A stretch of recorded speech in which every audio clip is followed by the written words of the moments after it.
having fun? And who are we pretending to be today? Laura? Snake? And simulation. No, just a journalist on the run from her evil producer. Touchy. Well, if you're done with your little holographic game of hide and seek, why don't you tell the viewers what's in this issue? No problem. Hey gang, in this issue, check out Eco. We got the lowdown from the developers in Japan. Then I flew over to Naughty Dog to hang out with the creators of Jak and Daxter.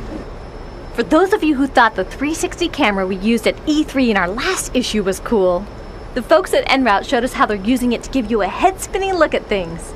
Head spinning, huh? It's kind of like an exorcist camp. With the head spinning. Begin simulation. Now, where did I leave that laser?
What do you say you and I go cruising? Rule number 1, I don't date animals.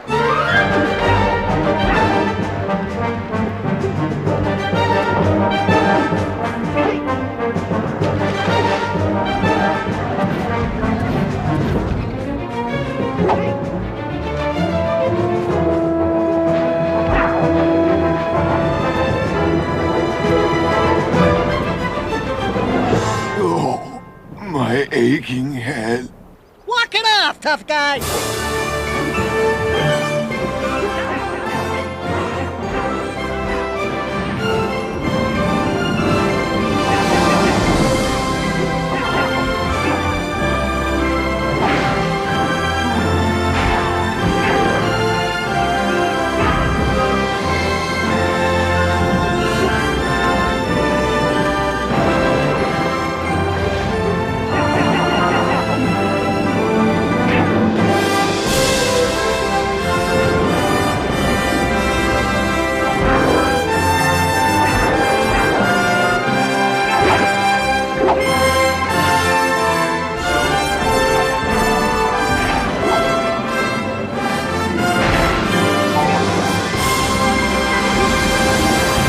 Can't seem to catch a single fish in this river. Woo! Maybe it's your breath.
There have been other worlds before. Mythical, exotic, timeless. Final Fantasy: The Games. Interactive worlds that have captivated millions, taking you to the limits of your imagination.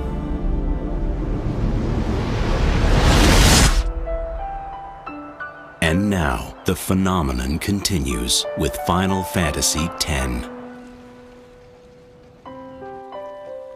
A young adventurer named Tidus, beginning an epic journey. And Yuna, training in the ancient art of summoning. Join them as they struggle to save their world from a vast evil known only as sin.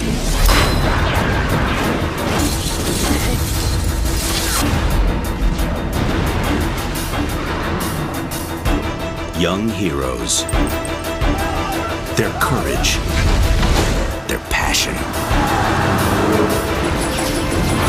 Enter the battle. Experience the danger. Their world is your world. Become the adventure. Final Fantasy X.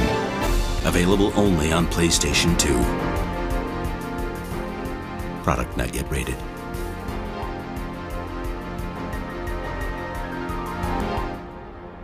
Swear soft.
is always the same.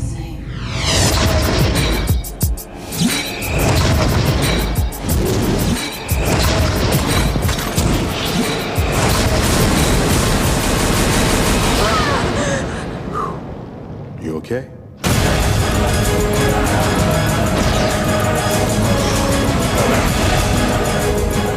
On the day before the Final Fantasy movie opened, Square EA threw a little party for all the Final Fantasy fans at the PlayStation Store at Metreon, San Francisco.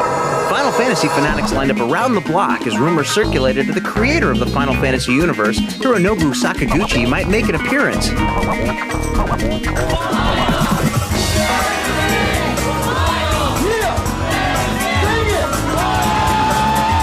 Inside, the party was in full swing, complete with raffles,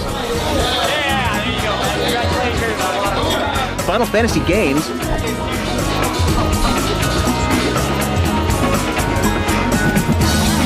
auctions,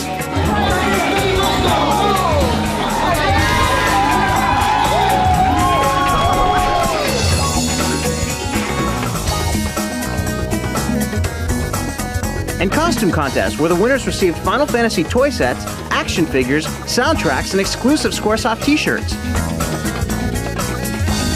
Every so often, a hush fell over the crowd as they showed a video from Final Fantasy X.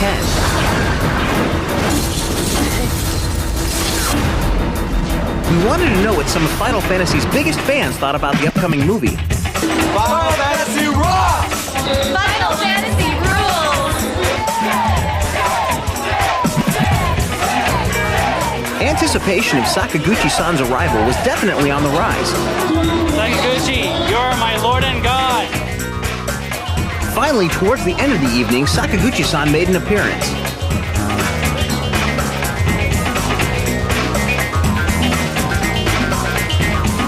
We managed to pry him away from his adoring fans to ask him a few questions, like why the movie was not based on any of the games. The story and characters in Final Fantasy are different each time, and actually in the beginning, the movie started with the idea that it didn't have to be Final Fantasy or related to it. But as we progressed, the theme progressed into taking the Final Fantasy that I've been working with even deeper.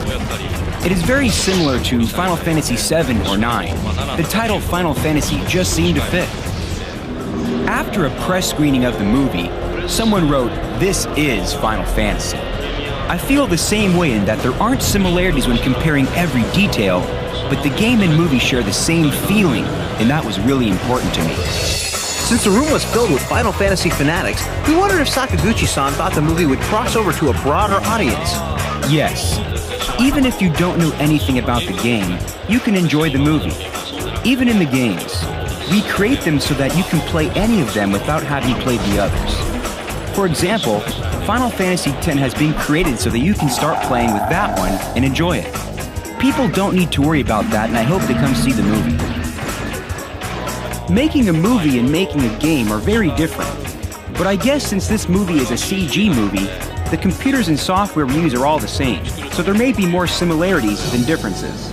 Get him to the table. My goal was to make the human characters very lifelike. It was very difficult, but I think our hard work and professional skills have paid off, and we were able to achieve very realistic CG actors. I think that's the biggest difference, since that's something we haven't seen before. Locating pathogens. Finally, we were dying to know whether there'll be a Final Fantasy II.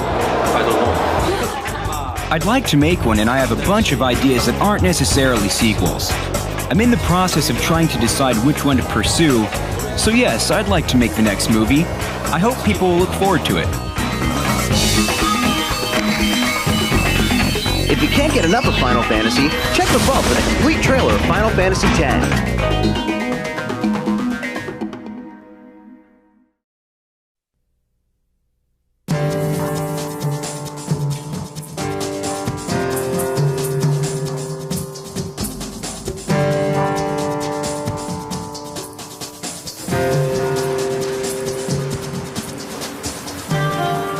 The PlayStation 2 was released with the potential to create stunning worlds that game players have never seen before. Now, there's a game where that potential has been realized. Eco is a new game from SEI that puts the player in a wondrous fantasy world on a quest to save a princess and themselves. The story of Eco begins in a small village. Every generation, a boy is born with horns on his head. The boy is believed to be evil, and the villagers sacrifice him to cleanse the village of evil spirits.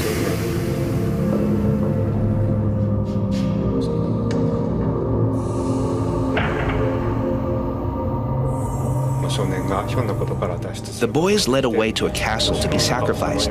By sheer accident, he's able to escape.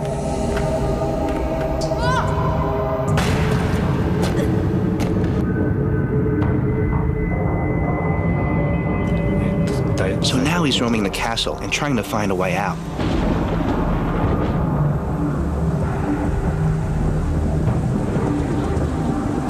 However, and here this game differs from other games, there is another prisoner in the castle, a girl named Yorda.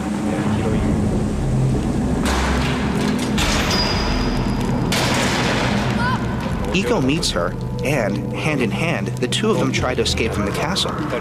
It's a different kind of story. Escape will not be easy. Yorda and Eco must first battle many enemies and solve a series of mind-bending puzzles to emerge safely from their prison.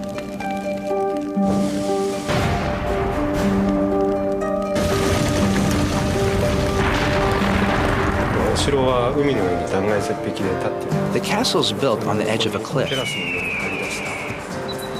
On one side of it, there's a terrace with a majestic windmill. On the other side is a vast ocean. The sea breeze blows in and the windmill turns. The castle walls tower above it. It's an extremely beautiful atmosphere. The place feels like a famous tourist attraction.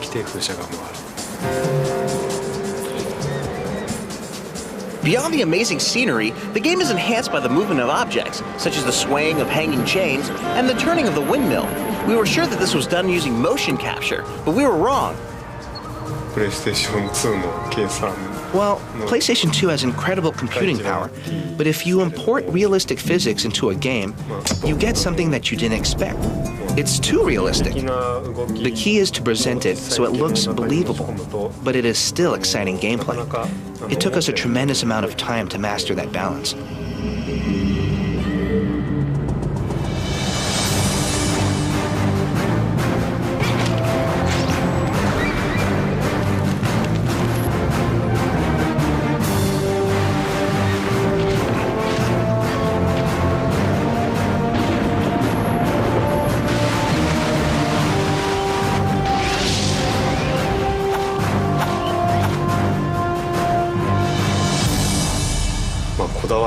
We obsessed over the look and feel of the game.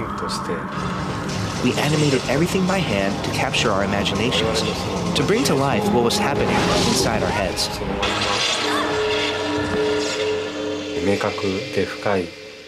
In the beginning, you've got something that's been clearly and deeply imagined. We investigated a lot of different methods, developing different technical approaches to bring it to life on the screen. We worked really hard at it, and the result is the sort of game that you see. All of their work paid off. Eco shows off the graphical power of the PlayStation 2 to its fullest. Be sure to take a look at this beautiful world for yourself.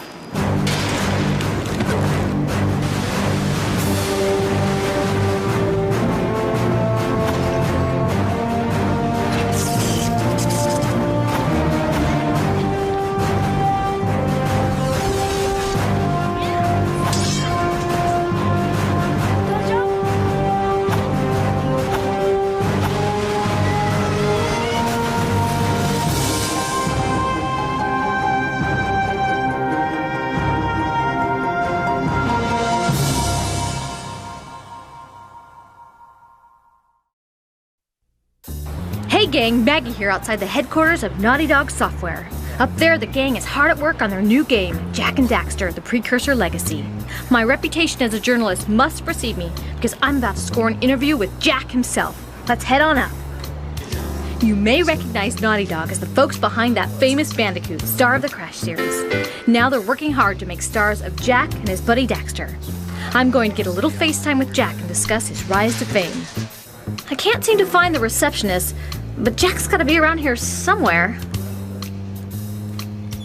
Excuse me, I'm here to see Jack. He's expecting me? Jack who? Jack. From Jack and Daxter? Yeah, you might want to try the conference room down the hall. Have you guys seen Jack? I had a couple quick questions for him. Jack is just a CG character, but I can tell you anything you want to know. He's a poly, not a CG character. What's up with you fleshies anyway? Always trying to claim credit for our hard work. Right. Jack's just a little busy right now. But there's some folks in the studio who might be able to answer your questions.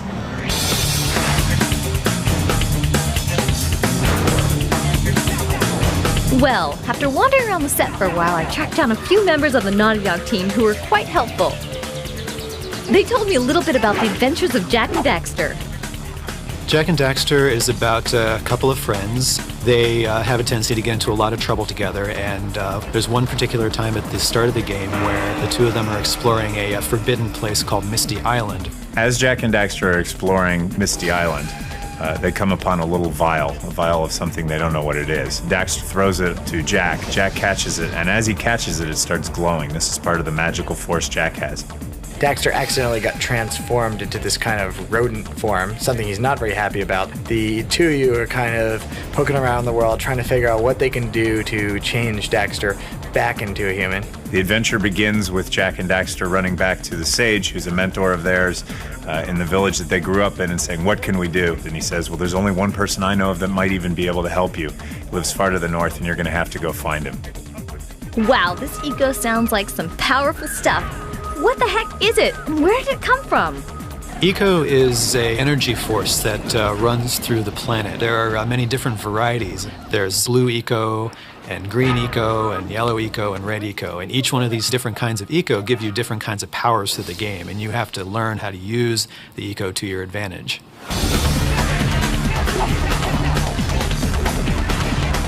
We have dark eco, which acts as a catalyst for all the other ecos. Like blue eco, by itself, you might have some sparks, you'd have static electricity rubbing your feet on the floor or whatever, right? You mix some dark eco in there and you've got a thunderstorm, millions of volts and just incredible power. So, Jack and Daxter leave their village and set off to find an antidote to turn Daxter back into his human form. I'm actually in Sandover Village, which is where you start the game. There's a bunch of huts behind me, as you can see. Those huts are the dwelling place of a lot of the villagers that you'll meet when you first start the game. And all of these villagers generally have something that they want you to do for them, and you can do these quests and tasks and get a power cell in exchange. One particular example is the sculptor in Sandover Village has lost his muse. She's run away to Misty Island. She's a little furry creature. And so when you get to Misty Island, you'll see the muse running around. So if you catch the muse and bring it back to the sculptor will give you a power cell. Oh, my muse! You saved her! Oh, you really are the best. Here, take this power cell. I won't need it now that I have my inspiration back. Well, that sounds simple enough. What else are those two going to be doing? There's a tremendous number of different tasks in the game. Some are incredibly simple, like just find a little hidden place and collect a reward. Others are woven across a number of different levels. A specific example of these tasks would be in the first village. The mayor is complaining that the village has no power anymore because the eco power beam from the jungle is broken.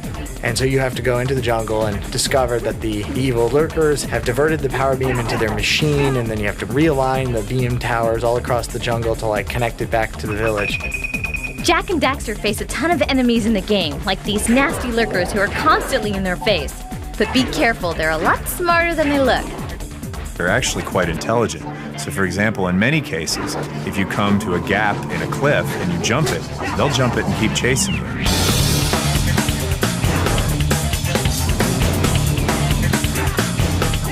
But let's face it, Jack would not stand a chance against all those lurkers without a little help from Samos Hagai, the Green Sage, and his daughter Kayla. Well, one of my favorite characters is actually the Green Sage, Samos. Samos is sort of your classic wise man, although instead of the typical nice, kindly old man, he's this really crotchety old guy, yells at you a lot. He's always saying things like, "Why haven't you done this yet?" So it sort of adds a element of sarcastic humor to the game. Fine, fine. Adventure away then. And while you're out adventuring, why don't you make yourself useful? Hey, baby. What do you say you and I go cruising on this A-Grav Zoomer? Kira is Jack's mentor, the Sage's very cute daughter.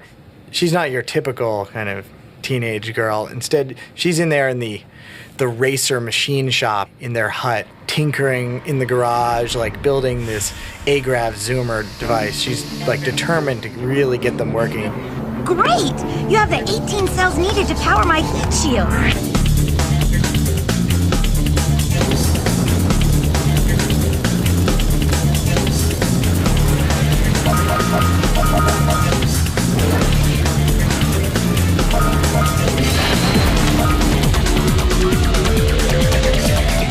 The Naughty Dog team spent a ton of time working on the details of the game to get it looking as good as they can, and it shows.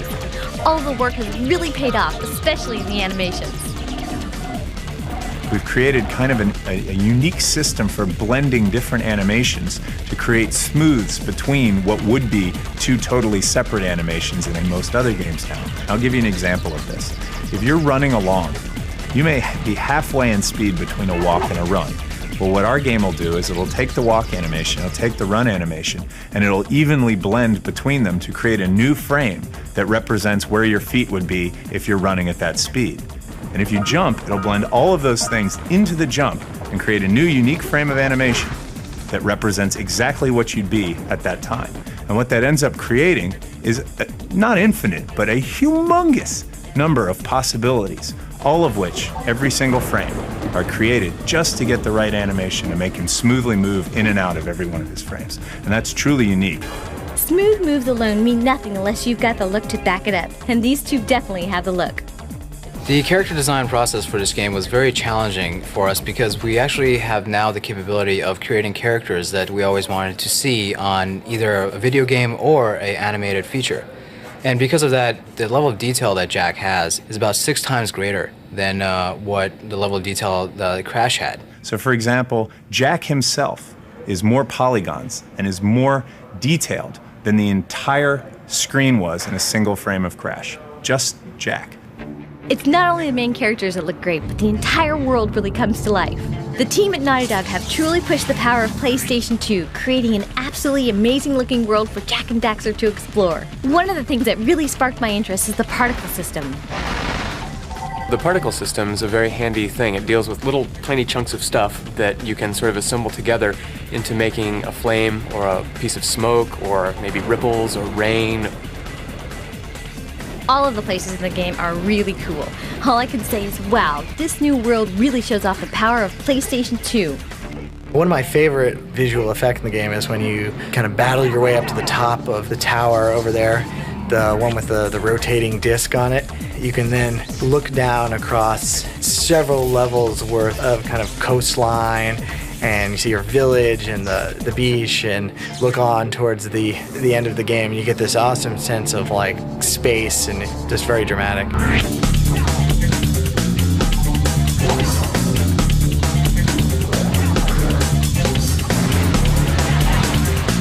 Each of these areas are pretty impressive in their own right, but you're going to be amazed at how big and cool this world really is.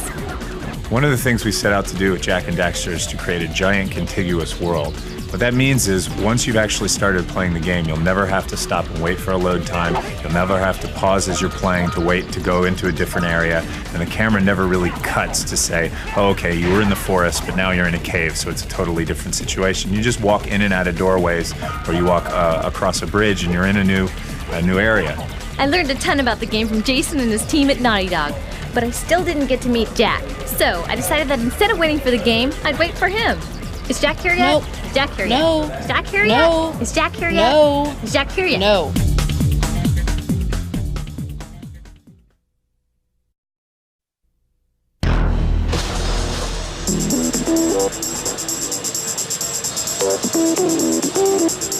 It's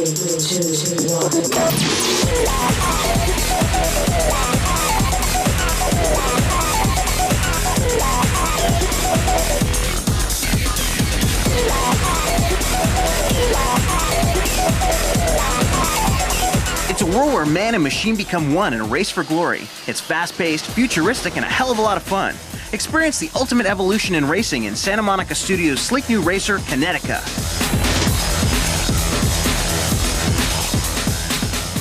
Kinetica is a futuristic racing game. It has characters that put these kinetic suits on that give them certain abilities to race up buildings and have speed in excess of 200-300 miles an hour. We wanted a very, very fast-paced racing game where the emphasis was on speed and the maneuverability of the bikes. And we wanted to do something interesting as well.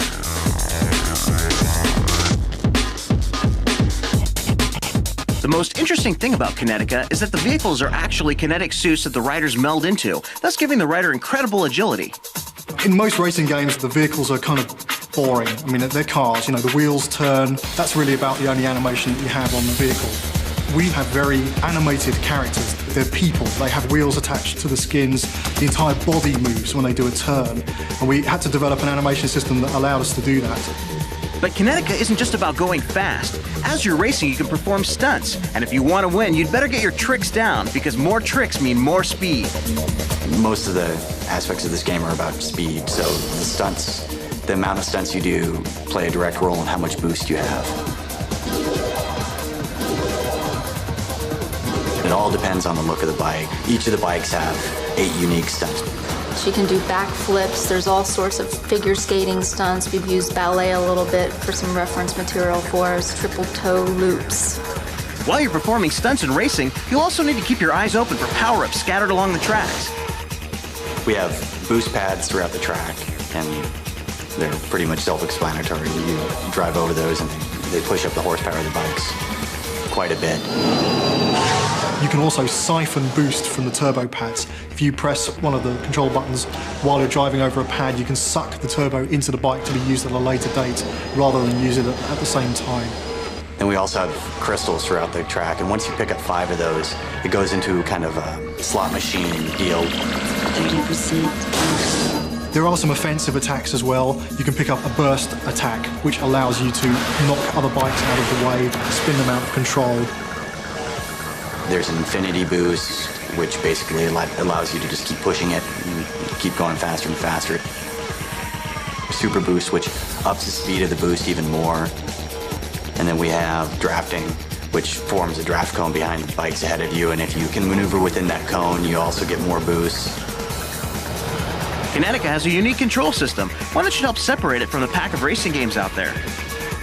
In order to make the bikes feel very fluid and animated, we're using that sensitivity of the analog stick, so that if you lean slightly over, the bike will only move slightly. If you lean the whole way over, the bike will turn very hard. We're actually using both of the DualShock analog sticks, the left one for steering and the right one for braking and acceleration. And then to perform tricks, roll down the R1, and then at that point, that takes away the control of the bike's maneuvering from the left stick, and at that point you do similar to fighting game type moves to perform stunts, so sweeps and back and forth, and then at that point all you have to do is make sure that you finish a stunt and let go of that button before you land it. With all of this blazingly fast action on the screen, Kinetica takes advantage of all the power of the PlayStation 2.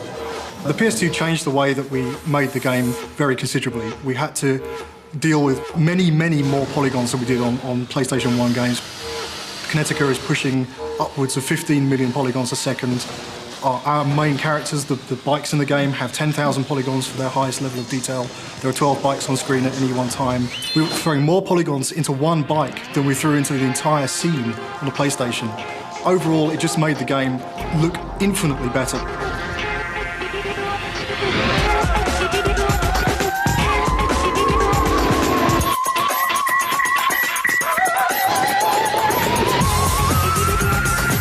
It's an amazingly beautiful game with levels that you could never imagine. We asked Quinn and Tim to tell us about their favorites. I really like the space station levels. We end up doing this thing where you open up into these pods and you have a lot of alternative paths to get through them. Kinetica is different than other racing games because of the fact that we've allowed people to drive on walls, pretty much go where they feel they want to. The levels that take place in a power station have some really trippy effects in them. Very interesting environment to race in. It's very kind of neon and glowing, and it's really, those levels are really nice. I think that those are probably my favorites.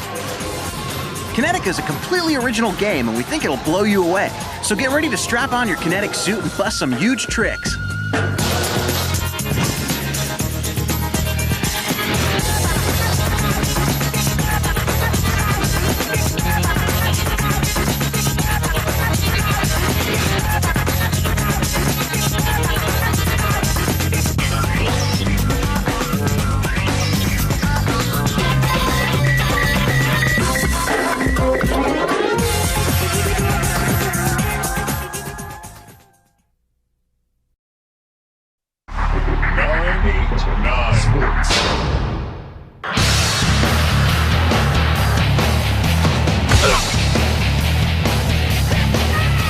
NFL Game Day 2002 is, from the ground up, a new gaming experience. It's got the best graphics. It's most technically advanced. This game is the best game that's ever been made.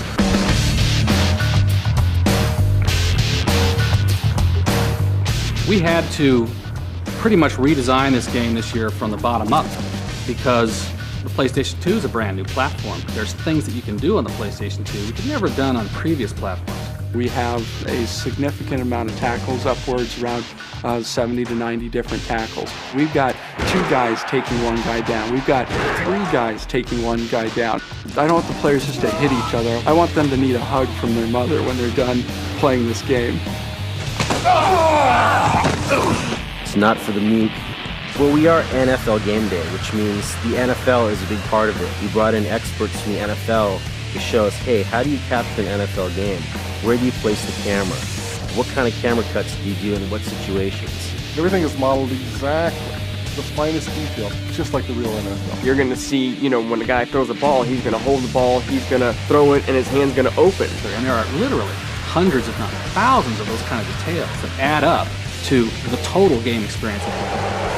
Our goal is to have someone walk in the room and look at the TV and say, hey, what game are you watching? I say, I'm not watching the game, I'm playing Game Day.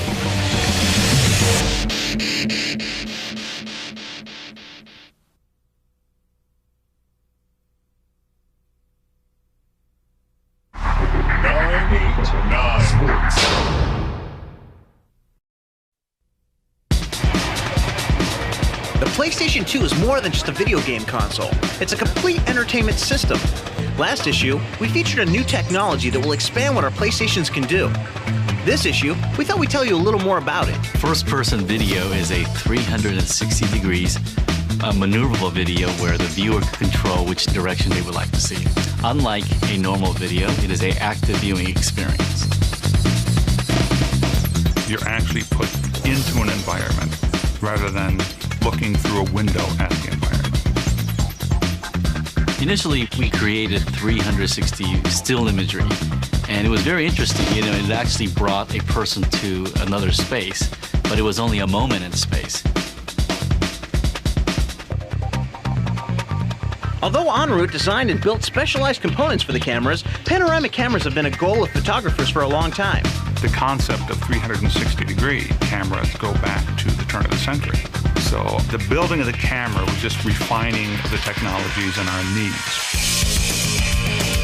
But En route needs more than amazing cameras to create first-person video. Once the video has been shot, there's still a lot of work to be done. We used 8 cameras pointing outward. We're capturing everything simultaneously. Then we take, in this case, 8 video streams, and we run it through our process that seamlessly stitches all the images together into one video.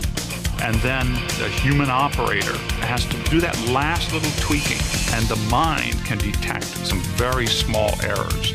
So he has to sit in there and just give it that final last little tweak.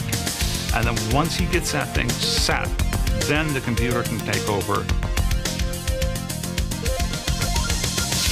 When En route was looking for a machine to play back their first-person videos, they decided that they needed the power of the PlayStation 2. Well, initially we were looking for a platform that met several criteria, and the PS2 had enough horsepower to make this possible.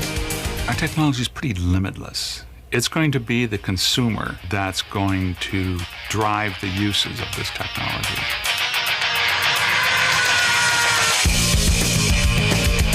I'm looking forward to working with the most creative people we can find to see how far we can push this thing.